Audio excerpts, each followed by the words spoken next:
watching this will be redirected to the Fox site. Here we go. Cheers all. See you next week.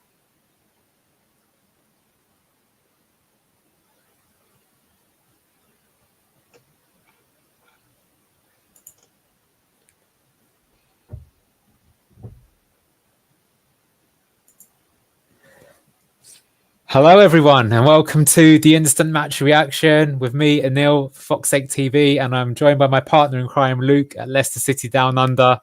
2-2 it's finished, but that feels like a bit of a defeat to me. What did you make of that performance, Luke?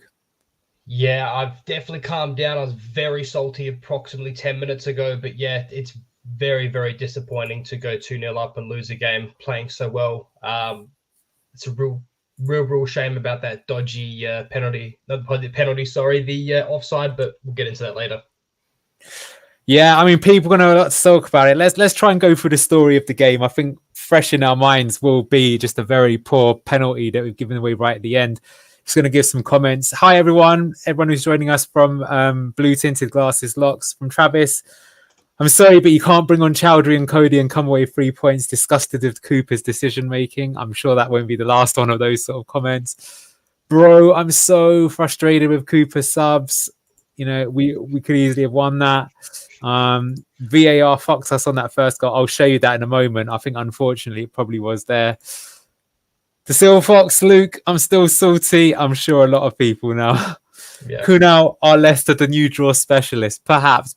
We'll come to all of this. Let's go through the story of the game, I guess, a little bit quickly. So just looking at the stats at the end of the match there. So, you know, it's one of those, did we deserve to win that if we hadn't given away the penalty? You can see from the XG that Palace really were turning it on at the end. I know that was your opinion. You felt that it was coming. I kind of think that put it this way, I'm not against the decisions he made if they would work. But of course, when they don't work, you look like a bit of an idiot. But what do you think? Because, yeah, here's what someone else has said. I'd probably agree with this. Chowdhury wasn't the worst of it. It was Cody. Goodness me.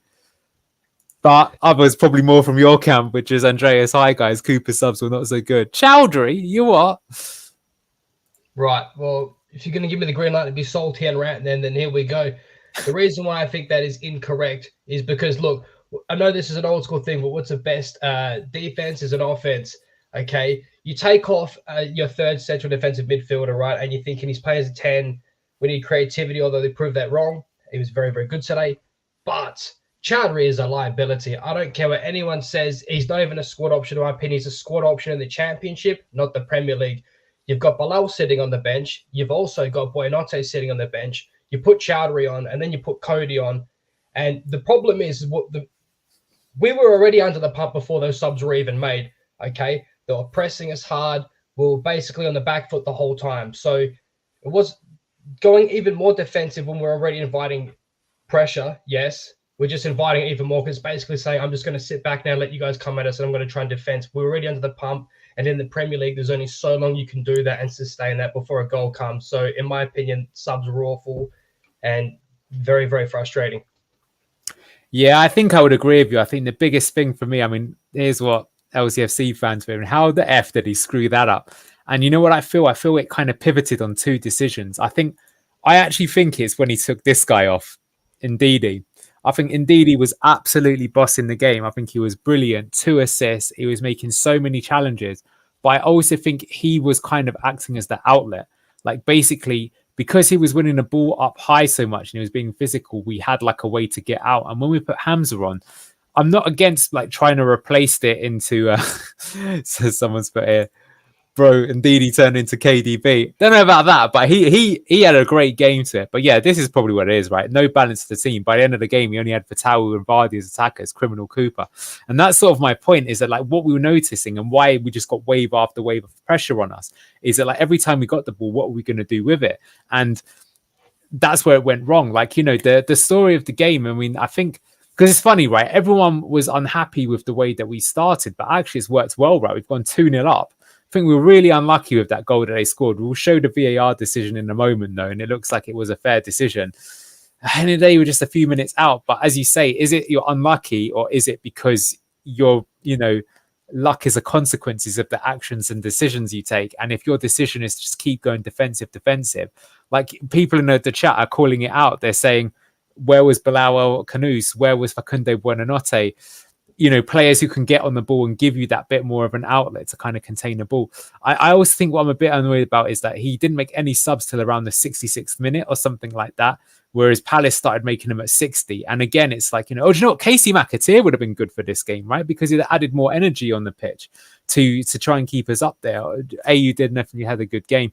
You know what? Let me just bring this on before I ask you for your opinion on that. So I just want to bring up the VAR decisions. This is the clearest one that I got here. And yeah, you can see the green line, but actually if we go to the next one, the green line is being drawn from James Justin's foot. So it's really unlucky that just for him sticking out the foot to try and stop the cross, he's actually ended up playing Mateta onside, which feels a bit weird to me. I don't know. Like, I'd like to see this one, but it felt offside at the time of it. So I don't know whose fault is that, because the thing is that, like, if you're looking at a defensive structure, you can't put the mistake on Fass or Okoli because they're holding the line and they've got Mateta off, but because JJ stuck his foot out. But then if you don't stick out your foot, so, initially I said this was JJ's mistake. I'm not so sure. I think it's a bit unfortunate. What do you make of it? Yeah, I was with you, and I agree with you now looking at it like that. You're right to point that out because I didn't see that. So he's got to put his foot out because that could stop a potential dodgy cross for us coming in. So you've got to put your foot out, make that block attempt. Probably a bit unfortunate, but yeah, I haven't looked at it like that. Still, I'd like to see front on what that looks like, but look, it is what it is. Yeah, guys, if you're just joining the channel right now, pleased to meet you. Welcome to For Fox's Sake and Leicester City Down Under. We'd love it if you could subscribe to the channel, share us. Thank you again to Locks, who hosted Matchday Live. Brilliant job he did there. It was fun following it with him. We were sitting in the background, so just doing some of the analysis. Loads of stuff to go through. I think this is a very emotional game. Let's go for some of this. Right, okay, so do you know what? Let's go back to the kind of starting lineup. So I'm going to bring up some comments here. So Silver Fox said, I don't think Palace expected Ndidi as the 10, threw them off for the first 20 to 30 minutes. Well, I just showed the match ratings there. I mean, obviously this is taken from SofaScore, so it doesn't mean it's correct, but I mean, I think he was absolutely incredible. So this is how we started the game. So what were the surprises? The surprises was that Mavadidi came in for who played there last week. AU played on the left-hand side, didn't we? And Fatawu dropped to the bench and AU went to the right-hand side. And we started this way. And I mean, I think even though he's got this funny face, Jordan, he's not really looking best pleased to be part of the team. Even though I think no one in chat was happy with this starting lineup, would it be fair to say that we maybe for this one, I'm not gonna, we'll come to the Cooper hate in a moment, but for the first, let's say 50 minutes of the game, is it fair to say that Cooper got it right? No, I'm glad you brought that up because I was going to bring it up if you didn't. I'm just as mad as everyone else about the subs and the end of the game and stuff that we'll get into. But for everything that you just said, you do have to give the man his flowers. We look good. Indeed, looked dangerous. We were all wrong about that. But will Indeed do that week in, week out in that position? That still remains to be seen. But, yeah, what do you make of it? Because at what point did the game change for you? Yeah, as I said, for me, it changed as soon as we took Ndidi off. That, I think, was the I don't think that's necessarily against it. So, yeah, let's get down to it, guys. I mean, everyone's going to say the same thing, right? Everyone's just saying, I'm boiling right now. It's all about the subs. Why did we do this? Cooper still got Forest in his heart. Diego, hey, Diego, one of friends of the channel, the subs and the game management were horrible. Yeah, to be honest with you, Diego's nailed it. This is the TLDR, and that's a bit sad, right? So I think the lineup has shown that it can, even if it looks defensive on the outlook, we were making chances. I think we were making the better chances because we could have scored right at the end of the first half as well with Mavadidi. He then gets a goal right at the start of the second half and it was working well. Cooper was looking happy. I literally had a picture of Steve Cooper smoking a cigar ready for the thumbnail for this one, and then it's all gone to pot.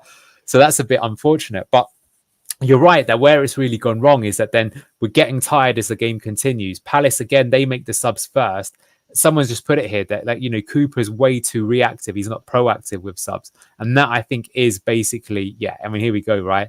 Cooper got us playing good, but game management is just as important, man. It's the same with that Everton versus Bournemouth. Exactly. Chester, we played well, but it doesn't really matter at the end of the day. Threw it away. If we play that in the future, though, there's a good chance we stay up. That will, I do actually agree with that. Like, overall, I still think, because a lot of people said they would take a point before the game. It's just disappointing the way that it ended. And we do have to say it was an individual error that led to the goal at the end. But your point, Luke, which I agree with, is just that, like, the error was inevitable because of the pressure that we were being put under because we didn't have an outlet.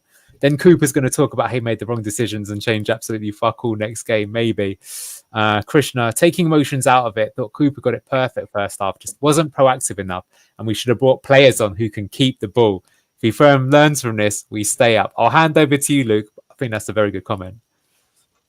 Very good comment. I also think Kamada changed the game quite a lot as well as Ndidi coming off. He started to open us right up. The game, we were talking about this before, but I would much rather be, preemptive with subs rather than reactionary. And the worst thing on top of that is the reactionary was even more defensive when we were already on the back foot. So I already mentioned that, but I just think it was very, very poor. Yeah, I'm bringing some stats on here. I wanted to have a look at this because in all the games prior to this, we'd actually made more tackles than the opposition.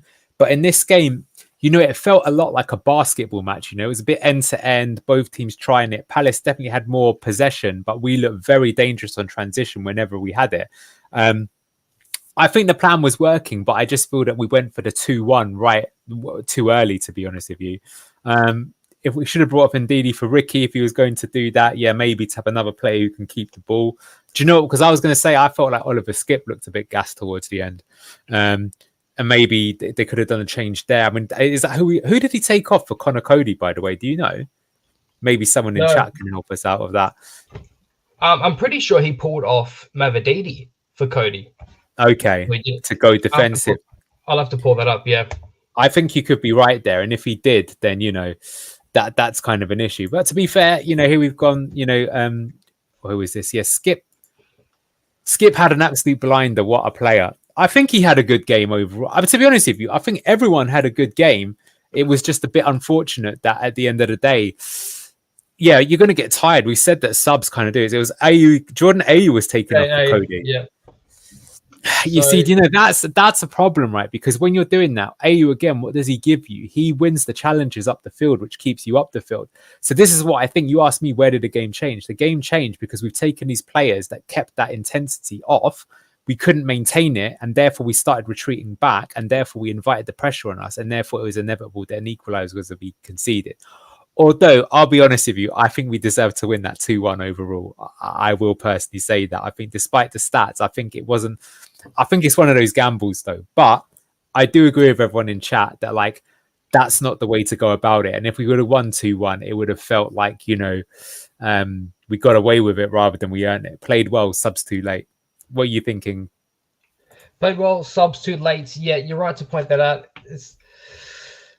I think, look, another thing that really frustrated me as well is having Fatal on that left-hand side, to me, just did not work. That made no sense as well. Yeah, why not put him on the other side and put Ayew on the other side when he made that change?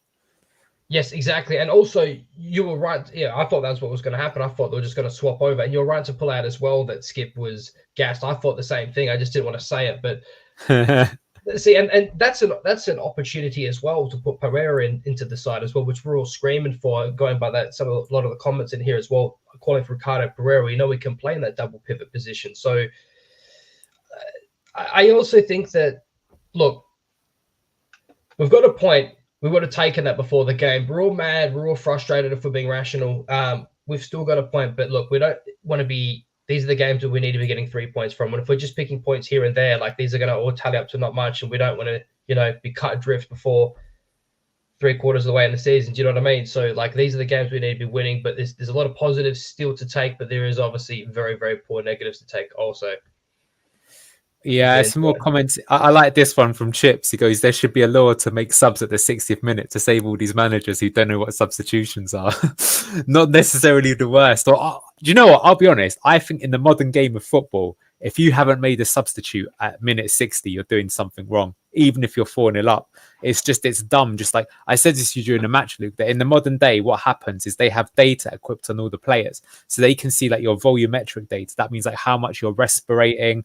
However, so basically, even if a player doesn't think that they're getting tired, you can look at your data and you can say, sorry, Luke, you're slipping. You're slipping for 2 minutes. And even if all your players are above a certain threshold, then it's very easy. You just look at your data and go, okay, all the players are above the 75%, but this guy's on 76%. So I'm going to take him off anyway, just to keep it fresh. That's one thing that you can kind of do. Here's some interesting one. I would defend, this is from Simon, I would defend Cooper's second half tactics. Crystal Palace is just very hard to play at Selhurst Park, and especially when they pull one back. You do need to focus on seeing it out. What do you make of that, Luke? Yeah, I agree. That's a fair assessment as well. They are hard to play. Look, they're a decent side, and we were talking before the game, like even the money they've got on the bench is decent. You know what I mean? So, like, but again, let me ask you this though: would you say before this game started that 3 of our best players are sitting on the bench? You could still argue that we had a decent bench as well. Look, I'm kind of. Well, do you know what? I'll answer that question because that's a good one. As I said to you and Locks before we started the game, I can understand why you would approach the game that way. So you're approaching that game with your game plan being that you want to be aggressive, you want to win the tackles, you want to stop the other team from going, hit them on the break. And then if the game is still 0-0 coming deep into the second half, you start slowly adding your attacking players on to win the game. Right now, actually, the game plan worked because we went 2-0 up. Right, then we're a bit unlucky that I feel like if we'd have kept that lead for more than 2 minutes, we'd probably win the game quite comfortably. We give one way back. Then coming on to the previous comments of like Selhurst Park is a tough place to go, and you know, when Crystal Palace get one back, you need to focus on seeing it out. And then he has tried to see it out, but that's where I feel like the issue is. So you could say that we've got better players on the bench, but yeah, I put it this way, I don't necessarily have a problem with putting defensive players on, but I think structurally, and this is more, so I'm trying to be objective here rather than subjective. I think if you're being objective, it's just the fact that as we made the subs, we started getting lower and lower possession and we couldn't play out and we're being pinned back. And that's just wrong, right? And so then what can you as a manager do to fix that? And the thing is that in our team, we absolutely have ways to fix it. For example, Kanous is good defensively as well as attacks. Should have brought him on for Ndidi or Ayew or Ricardo or whatever. I mean, I will say one thing. There's some interesting things here that I think are fair. Mavadidi was covering that left side so well, but Fatal isn't well versed being left-footed and had to play on the right. I agree with that. That meant that we kind of lost. Do you know what I mean? Like all his subs, they were just making the team weaker rather than stronger. You know, here from Chips, Fatal shooting from the halfway line is ridiculous, of course. But point is that even if you're putting on players who aren't necessarily as good as the ones that are starting, if you put them in the right place, you should still function the same. And you've just said to me, Luke, that you think we had good players on the bench. So what we've ended up with is we've, I think, both put the wrong players on and put the wrong players on in the wrong positions, if that makes sense. What do you make of that? Look, I'm not the manager, but for me, it's pretty easy that you move Ayew to the left and you put Fatal on the right. If you're going to take Ndidi off, you're probably most likely going to put Bilal or Boyanote. My shout would have been Boyanote because of his ability to be physically good on the ball, be able to retain it and take the ball and make those progressive carries forward. So look, my take on that is the subs were horrible. Chowdhury, again, I'm still dirty about that. I don't know why he even came on. He's not at fault, but that challenge from Cody was absolutely shocking. To be fair, that was just a brain fart. That was, I cannot believe no, I've got to say this. I cannot believe he's done that. That's absolutely insane. Why has he done that? Like he lost the first, like he actually made 2 mistakes there because he had the ball and he could have just hoofed it and he didn't, or played it to someone and he's lost the ball. And then because he's been rash, he's made the challenge. But what's crazy is he's just come on the pitch. Like if you played for 90 minutes and you were like Skip or Ndidi, who's put on a massive shift the whole game, I'd still be upset, but I'd at least be like, I can kind of understand it, but they're tired. But for someone who's supposedly experienced, I mean, you know, that was awful from him, I've got to say. I will say something, I'll bring up some interesting comments here, right? There are different ways to see a game out, but Cooper is very similar to Rodgers in how he sees out, inverted floating commas, a game. I would agree because Rodgers was like that as well. He just doesn't want to be proactive, right? It's like, why just always sit on it and invite trouble? I mean, what do you make of that? I thought it was absolutely shocking from Cody. People shout for him to be in the team. That was poor. But let me say this, look, you know what's shocking? No overreaction here. I don't want Cody to ever play again. I don't care what anyone says, but he's on my number 1 hate watch from LCFC fan 15. Yeah, he's definitely on hate watch. He's probably not going to get a sniff in the team until maybe cup football. But let's talk some positives, okay? Yeah. I was pretty harsh on Okoli before in preseason. I thought, what a waste of money, an unnecessary signing. He's been much better on the ball. He's very, very physical, and he's very, very fast. And that's something that you mentioned during the game, is the physicality and the ability to be able to win these 50-50s is much more significantly increased under Cooper. The fit, you can see the way we shape up as well. People complain about the three defensive midfielders. We've got big lads like Okoli, and you can, and it shows where he's got it right, but it also even shows in the subs, because he's gone physical in the subs as well. He's brought Chowdhury on, someone that's putting a mean tackle in. He's up for a raw challenge. He's put Cody in, another centre back. So he's gone strong in that sense, but we've still been pulled apart. So what would you make of that in Okoli to start off with? Because I think he's been getting better and better every game. Yeah, I'm bringing this up here. So even on a goal conceded, you can see that he's playing Mateta off. He dealt with him pretty well. I think it was an interesting challenge because the way that the game went, this is how Palace started. So in case people didn't pick up, obviously they've signed Nketiah and they've put him into the team. And we were wondering, are they going to... Actually, in fact, the pre-match graphic, I've got it here. They were claiming that they were going to put two men up front like this, but they didn't. They kept to their regular shape and they had Nketiah behind him. So this is quite a challenging, I would say, especially these two players, Nketiah and Eze, to deal with them. And I think Okoli was super solid. I mean, the stats back that up. But even if you don't believe the stats, what he didn't make a mistake in the game. To be fair, Fass had a good game as well. He maybe made one rash challenge, but then he absolutely bailed Victor Christensen out of trouble. And you know, just in this comment here goes, Kunal, don't worry, I hate Cody and Vestergaard equally. I don't discriminate. Love that. Caleb has finally found his footing with us. He's finally shown the player of the profile we were looking for. Yeah, I don't know if I'd say finally. I mean, he definitely looked bad in pre-season, but I mean, he's played 2 Premier League games and looked great. I can't see him coming out of the team based on that. He was solid as a rock, I think. Anymore, yeah, Diego just played, both defenders played amazing. The two that started anyway, not so much for one of them that came on. But before we move on, any closing thoughts on both Wout Faes and Caleb Okoli? I thought Wout Faes made some brilliant blocks. We say he's usually got a mistake in him. He didn't today. Okoli, don't forget, also had a very decent header on target, went left of the corner, right of the keeper.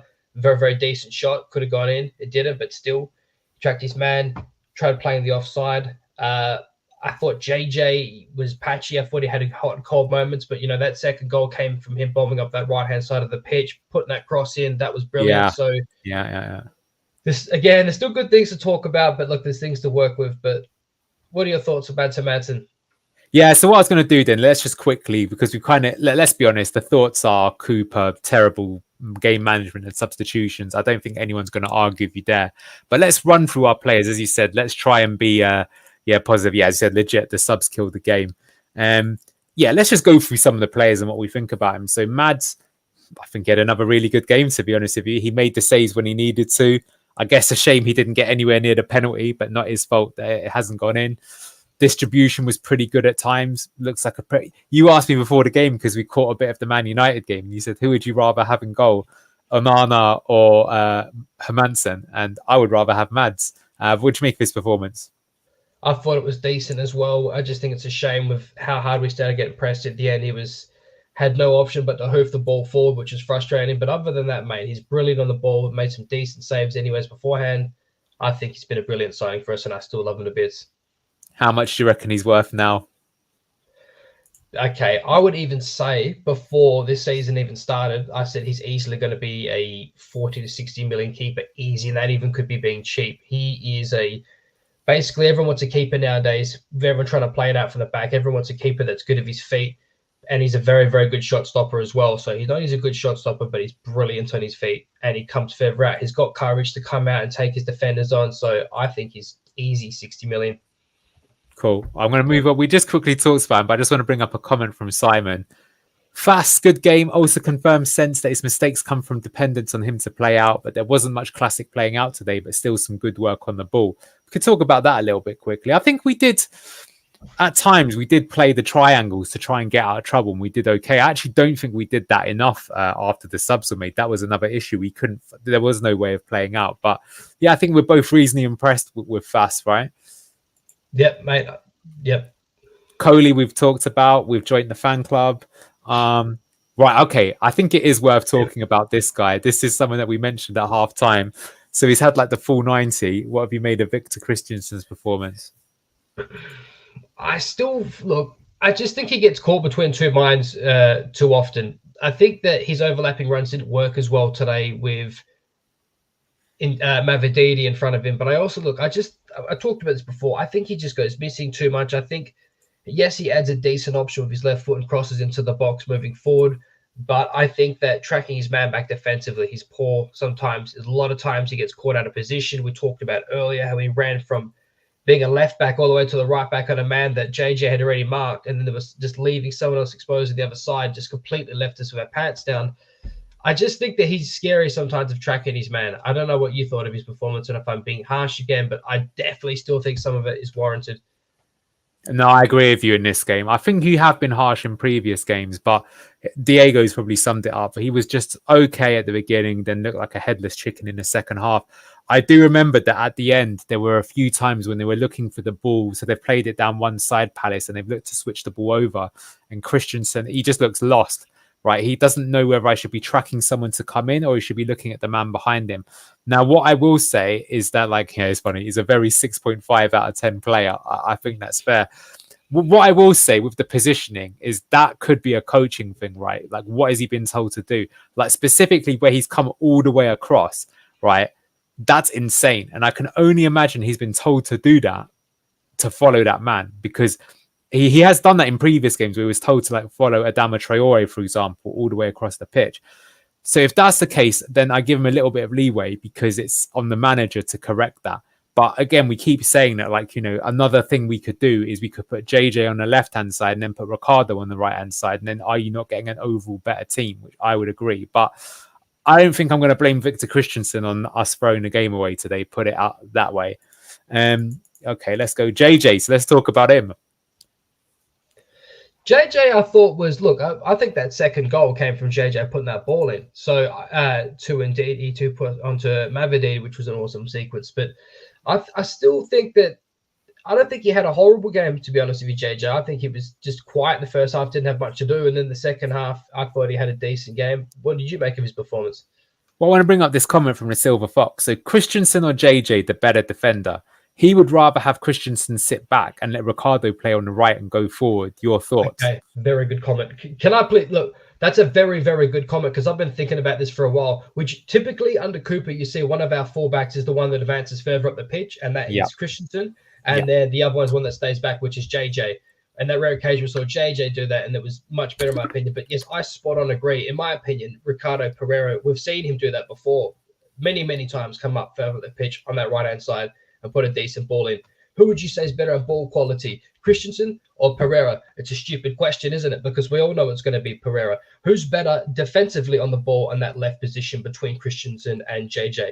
JJ's way better at tracking back. He's quicker, smarter, better. So in my opinion, you're saying that we're playing one fullback that's pushing at the ball and putting the ball in. It's Christensen.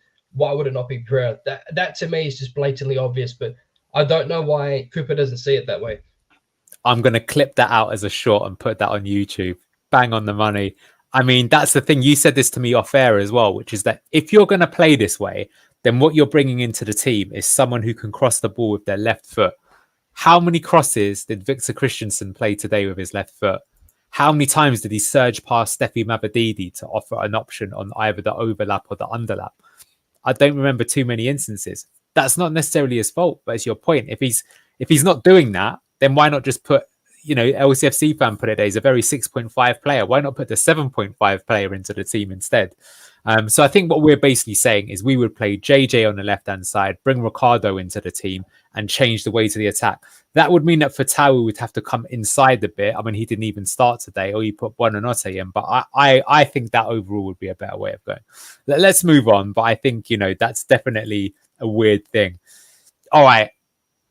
We're not saving the best till last because we're going to go through some other players, but let's talk about the Nigerian Messi, Wilfred and Ndidi. I mean, that was some performance, Luke. Mate, that was like that first half, that opportunity that he gave to Ayew, that came from him first blocking the ball, physically winning the ball with his back to the player, right? And then putting that beautiful ball in. Okay, and then there was about 2 or 3 other times as well where he's beaten his man. There was one time where he could have, even if he wanted to, he probably could have caught a foul and stopped and we could have reset up. But he still managed to beat his man, get in front and play an even better ball. Ndidi, and then in the second half, he fancied himself a Brazilian. He was doing step overs and everything. It was ridiculous. In my opinion, he was our best player. And we talked about and complained about how defensively we set up, but he didn't look like a defensive midfielder today. We were joked about as well when we were in the championship when we were playing the two high pressing eights. You know, could Ndidi do that in the Premier League? And a lot of people thought, no way. Well, he's doing it as a 10 now today. He looked outstanding. Yep, totally agree. I mean, got some of the comments here. Indeed, with 2 assists is mental. He looked like he was playing under Enzo in the championship last season. I even remember him doing step overs. Yes, Luke. Lol. Lots of things there. There are many impressive things, but I would say so. What I think he definitely has added this to his game, not just this season, but last season. When he first signed for Leicester, the thing that he was really good at right from the beginning was winning the ball because he's got long legs and he's got good anticipation, so he can get the ball. But quite often what used to happen with Ndidi is he would win the ball, but then he'd give the ball away immediately or he wouldn't quite get the attack going.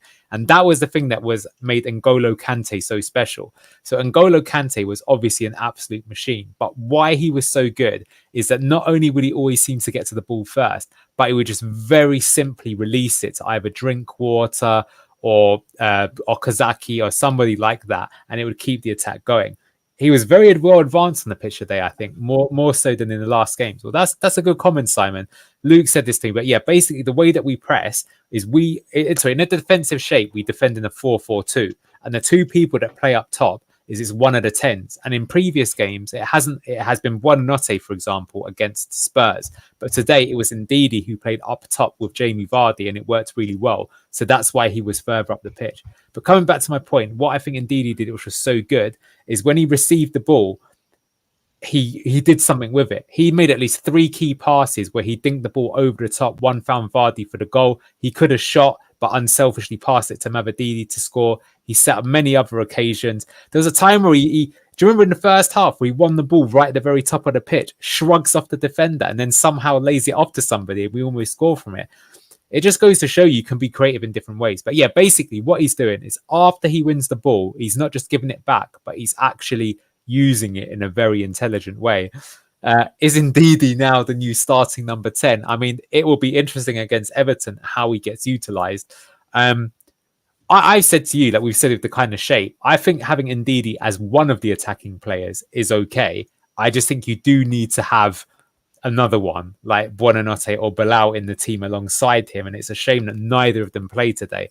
But yeah, what did you make of Ndidi, and what do you think will happen going forward? Is he going to be the starting 10 against Everton? That's a bit of a problem as well, because you say it's a shame that Buonanotte or Bilal didn't play, and with the way that Ndidi played in this, which is good, we now have a bit of a problem, because unless you pointed out during the game, I actually asked Anil, I said, how can we play with a starting 11 where we can have Buonanotte and Bilal both playing?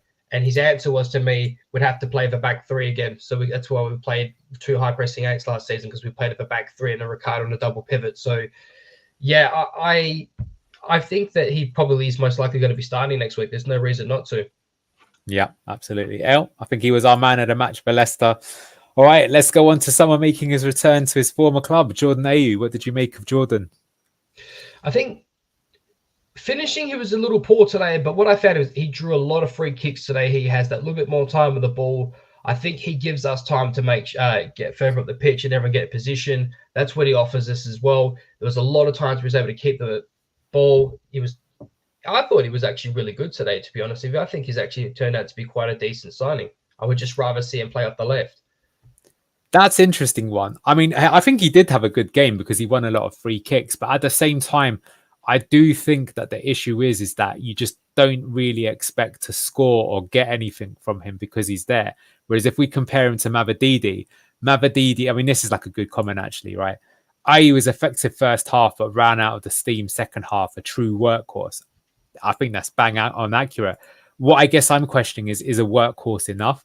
Like I actually listened to Neil from Beyond the 90. He was doing a interview with one of the Palace fans, and the Palace guy said to him, goes, everyone in Palace loves Jordan Ayew, so he got like a really good reception from the team, from the crowd.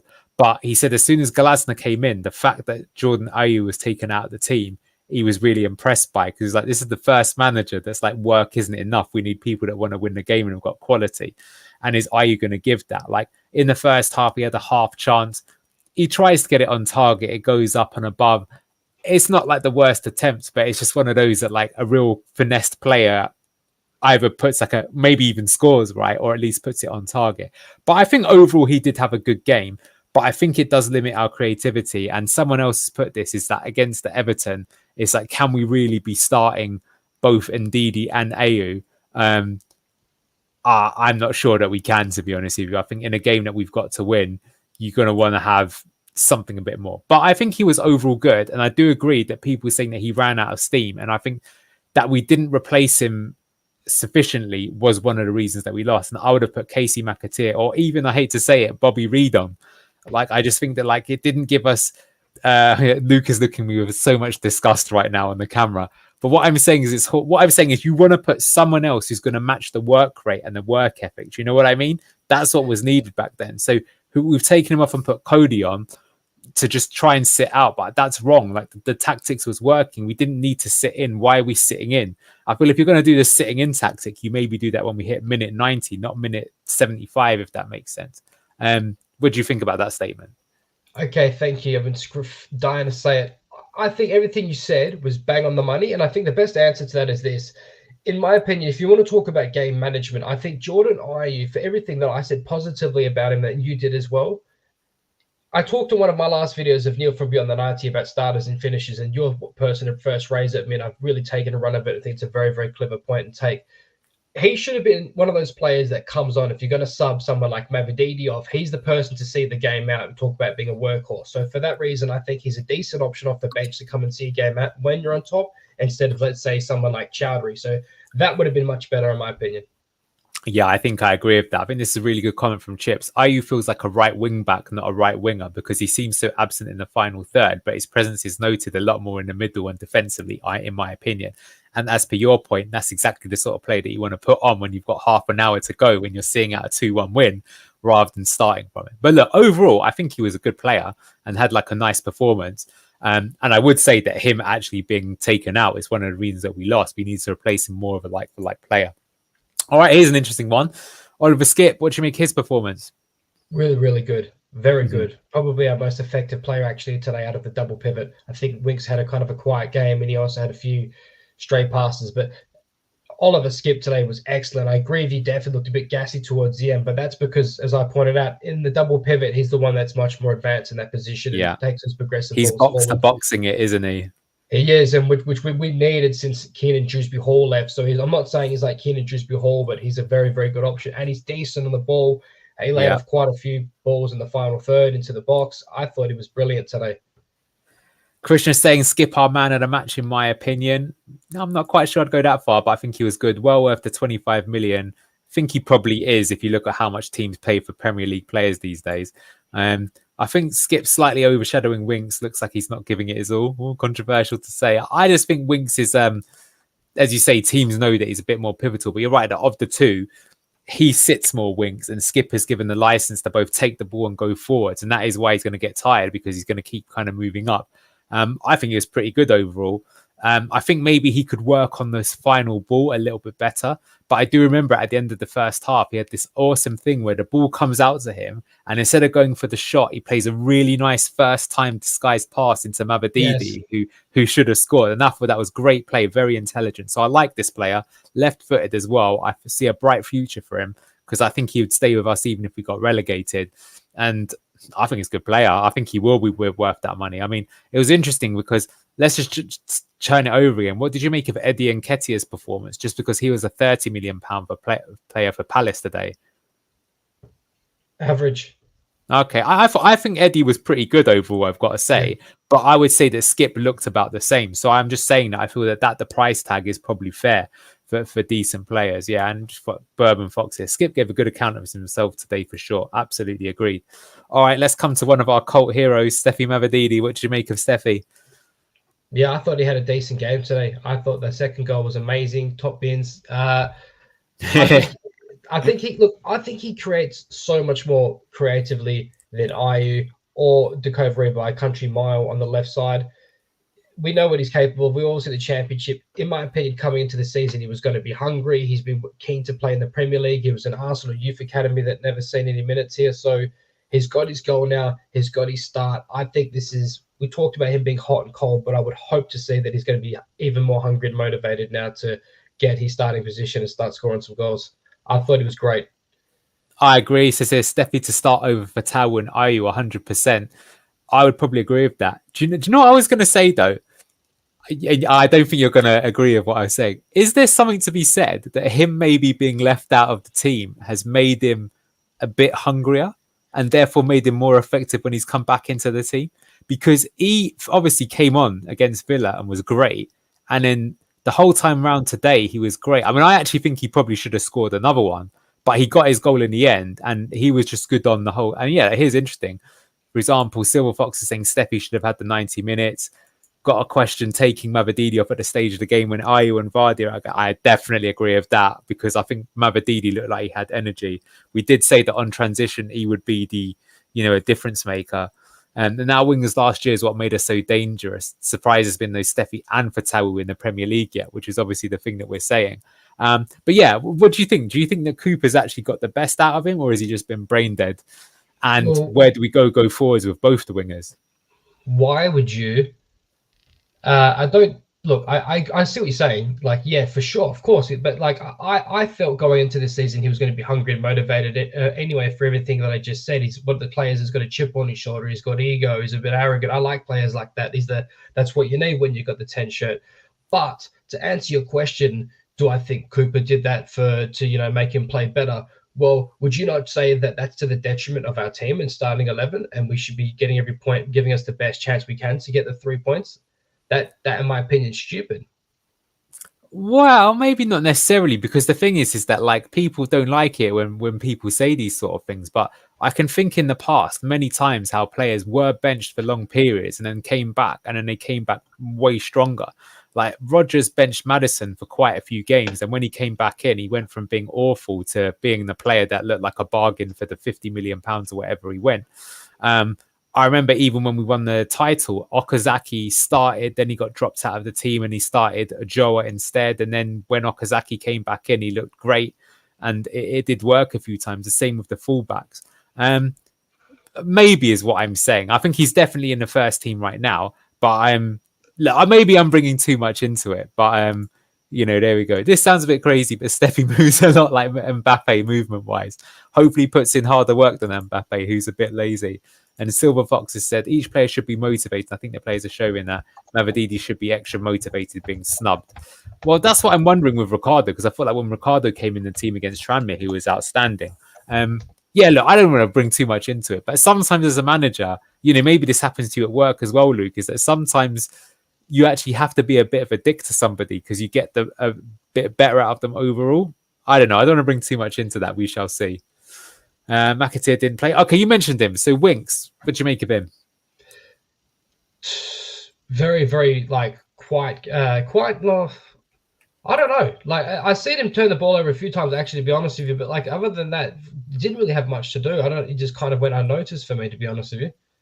Yeah, the thing is normally when he goes unnoticed, that means he has a good game. But I think he was just largely indifferent. I think to be fair, though, you could say that in the overall game. So, Palace also have quite a strong double pivot because they got Wharton, who quietened in the second half. You had Doucouré, who was in the team, who I forgot was going to play. He was quite impressive, but got replaced by Will Hughes in the second half. I'll say that Hughes had a good game, actually. I thought that was someone we could maybe exploit, but I actually think he was really solid. Maybe only playing for 45 helped him. So I think Winks was okay, neither good nor bad, but I'd agree that Skip was better than him, and Ndidi too. So of the midfield triumvirate, he was pretty good. Yeah, Christian agrees. I thought Hughes was very solid for the second half when he came on. I would agree with that. Again, maybe it's because we kind of got tired. All right, I tell you what, I'll only end with one more player before we give our overall thoughts on it. What did you make of the GOAT? 2 goals in the Premier League already this season, our top scorer. Jamie Vardy, the immortal. Brilliant first touch to go around his keeper. Always the forever clever player. That's why he can play into this age. he doesn't really see the ball too much, but when he does, mate, like he's always been like that, even in his full prime when it was 11, it's heaven. You know, he's always been like, might not have much to do with the game, he gets it. He's just absolutely brilliant. I thought he had a great game. I still think that it would have maybe liked to have seen him get subbed, but we had no one really bring on for him unless he moved people into different positions that are already on the pitch. So, because with Edouard, I keep getting his name mixed up, couldn't come on because it was against Crystal Palace. We didn't really have any options of Cannon loaned out. So, good game for Vardy. Definitely think that he probably comes on as a finisher next game, but they will wait. I have to see. I think he'll start because I think he's finishing. It was a great finish. He almost set up Mabadidi for a second one. You could say that maybe he overhit the pass slightly, which is maybe true. I do think that the Mabadidi hit with his left. I was expecting him to just like do the quick cut back in on his right and hammer it on in his right. But he was linking the play really well as well. But I do agree with what is basically the general thought of all of our chat, which is that the game started well, but we basically gave away 2 points because we made the wrong subs and we couldn't play out anymore and we didn't have anyone to hold it up. I do agree. I think if Edouard was available, he would have absolutely come on. But then you could make the point is that if we knew that, then maybe we should have saved Ayew to be the finisher for Vardy rather than starting both of them, because then we've got no one to put on in the end. And, you know, I'm not kind of having it either. Like, you could still put on Casey McAteer or something like that. I mean, they don't necessarily have to be a striker. You're just relying on the pressing. Do you know what I mean? It's like, it's more the energy you're looking, you know what I mean, for the last 5 or 10 minutes. Because the thing is that if you haven't got an outlet at all, you can't get out. And that's what happened. And that's why we kind of gave it away. But I tell you what, let's kind of wrap things up then. So it's finished 2-2. What are your overall thoughts and where do you think this leaves us going into Everton? Give me your quick initial prediction for the Everton game after summarising this game for us. Everton game, I think we're definitely going to take 3 points from that. Even though we drew this game, I definitely think Everton are there for the taking. Very, very looking forward to that game. Just to quickly wrap up what you said before about Jamie Vardy, one thing to note, there's very vocal. You can see him talking to his players on the pitch quite a lot. You can see that he was being the proper captain. We need that. Also, something to be said, that's twice that you've called for McAteer to be subbed on for someone. So obviously, and it was quite optimistic as him as a squad option. I am as well. I think that we can take 3 points from the Everton game. I really do. So I still think that we would need to have a lot more of the ball. But again, I don't expect to see this possession type style against Everton. I definitely think we're going to have a lot more of the ball, particularly if we start as fast as we did in the first half. Yeah, Simon's just put here something to think about. It's the third time in recent years Leicester have a 2-0 at Selhurst Park pulled back to a 2-2. Happened in 2017 and 2021. Also went ahead in Rodgers' last game in 23, but it ended 2-1. I think we won that one though, 2-1, but it did come back. I'm pretty sure one of those games we actually lost. I seem to remember us scoring twice, and they actually got 3. Elise scored some. But there you go. Yeah, I've been to this game a few times. I have a few times as well, actually. And the pattern is Leicester allow themselves to be bullied when Palace come back. Happened under several managers. I would agree with you, Simon.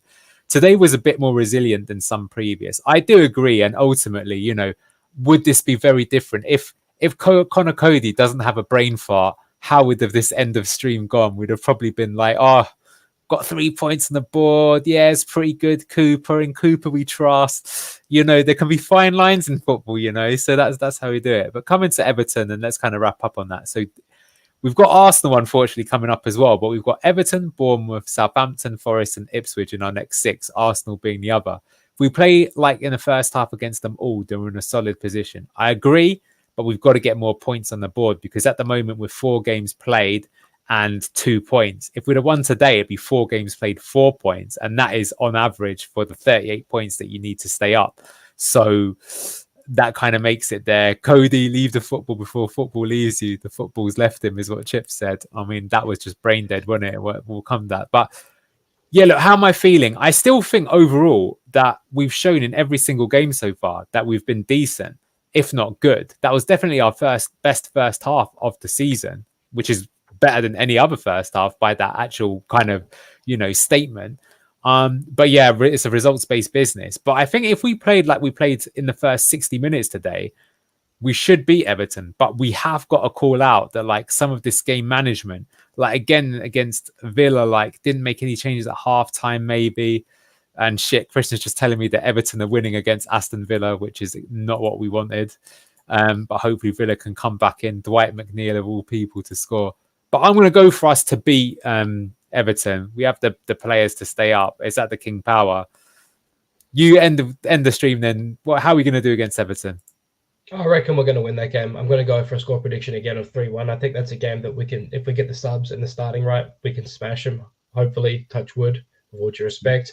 But yeah, I think for what you're saying about management as well, and if we play like we did in the first 60, there's also something to be said for like where we've been offensive and put our attacking plays on the last 20 minutes in other games and looked only likely to win then. So it was almost like the reverse. So I just want to see the subs been done right. It's blatantly obvious to us, but we're not the managers. But what do you know? What do I know? Yeah, I think this is the best statement I would end with. We have the players to stay up. I agree with you. Will the manager use those players in the best possible way to keep us up? We don't know, but find out on the next Match Day Live that we presented to you by Locks at Blue Tinted Glasses. This has been the Nil Up for Fox's Sake TV. Luke from Leicester City Down Under. We'd love it if you could subscribe to the channel, comment, let us know what you think. We'll be back later. I'm going to do a bit more of a tactical analysis on this one. I'm going to show you some diagrams and things like that, although probably the biggest diagram will be Steve Cooper looking a bit lost on this tactical board of the substitutes. But other than that, thank you very much. Thanks for spending some time with us. Have a good one. Enjoy your Sunday. Thanks again, Luke, and take care, everybody. Bye-bye.